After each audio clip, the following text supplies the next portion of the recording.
This movie has officially established Brendan Urie as a Disney prince. Hey, it's Zadie and I'm back with a new movie review.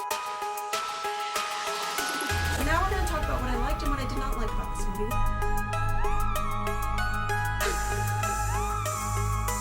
If the story doesn't make sense, then nobody's going to actually remember the movie.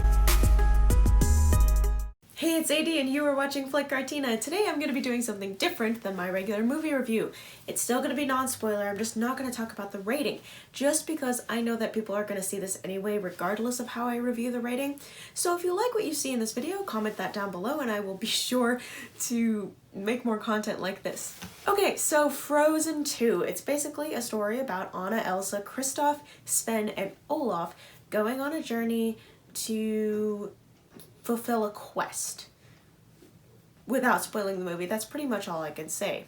Talk about what I liked, what I did not like, what could have been done better, maybe what should have been left out, and maybe what I really liked about the movie. Let's start out with some positive things, and I think one of the most positive things about this is the animation and the CGI. It's actually beautiful and visually stunning to see how much detail the animators and creators have put into this movie. The production level of this is amazing and far beyond what the original Frozen was. The original Frozen was also released in 2014-2015. That was 5 years ago, which is insane. The vocal performances and voice acting were really good this round. Visually, it was great overall. The character design was drastically different and more diverse. There were some choices that were made that I think really paid off. Like, even though this one character didn't appear for more than a couple of minutes of screen time, the character design itself was absolutely phenomenal, and just it blew me away on how much detail they put in this one character that didn't actually show up for most of the movie. Talking about character, we're gonna kind of dive into character and what Disney did with this one. I'm not spoiling the movie for any of you, hopefully, too much.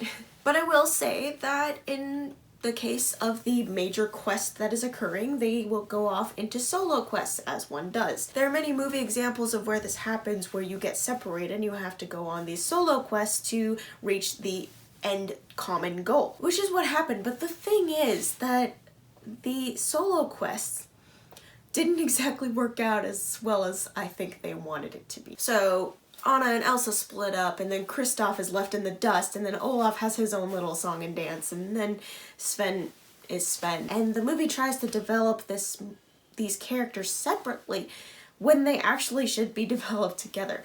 I didn't care very much about Anna or Elsa, maybe a little bit more about Anna, but I didn't care very much about Elsa when she was apart from Anna. Like, you have to have something to compare her to in order to see the arc or her mistakes or her flaws or even her strengths. It kind of made Elsa a little bit overpowered in this movie. And they have their own little solos, their own songs that they do, and Kristoff has his own song, and it's interesting. I say interesting in the sense that it is stylistically different than everybody else's. His solo moment comes on and you're like, okay, this is Kristoff's moment, and it's just weird and out of place, and again, it's stylistically different, not just the music but also the way that they visually represent it, and I'm just like, it's a good song, don't get me wrong, I do love the song and it's really funny, but it's just kind of like a okay, and what? This was like a commercial break in the middle of a movie, in the middle of a feature-length animation film. Another thing that was happening in the story-wise is that there are things that are set up that did not pay off. Say, for example, I don't know if you guys have seen this movie already, but I'm not spoiling a whole ton, but in the trailers they show Anna with a huge ice sword, and you're watching those trailers and you watch it in the movie and you're like, okay, this ice sword is going to come in handy at some point, right? Like, it's a cool looking weapon, I like the design, and it looks really, you know, like it's a good plot device that you can use, and then it never shows up ever again. Just certain things like that where I'm just like, you set this up that it could be useful later. You could have used it in these different situations, but you didn't.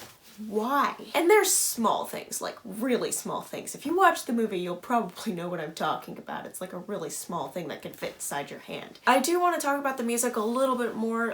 The music is beautiful, and just the songs are not as compelling, and they don't have the original charm as the original movie did have. There's gonna be, I know for a fact that there are gonna be many YouTube artists covering this one particular song. So Frozen 2 had amazing production. Like, the music was fantastic, the visuals were amazing, the voice acting was fantastic, it was phenomenal. All around together, the production was beautiful and just definitely a higher quality and a higher caliber than the original movie had. But the story just wasn't there. Disney did take certain risks with this movie. They took a risk that was towards the end of the movie and I was like, whoa, what, they actually did that? And then they fixed it in the end and I was like, wow, you could have done something with that, but you didn't. So the movie overall was kind of just average for me. It's a sequel. It's good for a sequel. But the movie itself in general was pretty good, I'd say. I would probably see it in theaters just for the visuals and the amazing music that accompanies it. I wonder what this would look like in Theater X. That would be interesting to see. So to wrap this video up, the question for this video is, what is your favorite pop Disney song? I'm talking about like Celine Dion singing Beauty and the Beast, or more recently, Brendan Urie singing the song from Frozen 2. Let me know in the comments down below, but before you scroll all the way down, there are 3 buttons that I would like you to hit: the like button, the subscribe button, and the bell notification. The like button lets me know that you really like this kind of video where I just talk about the movie without spoiling it and without talking about the ratings. The subscribe button lets me know that you really like my channel and encourages me to create more and generate more content for you guys. And then the third button, the notification button, is actually specifically for you so that you're one of the first people to know when I upload a new video. At this point in time, you're probably not watching this and going shopping, but because it's Black Friday, but you know, it's fine. As always, thank you guys so much for watching. Have a great random Thursday. I will see you on the other side of the screen. Comment your answers to the question down below. Bye!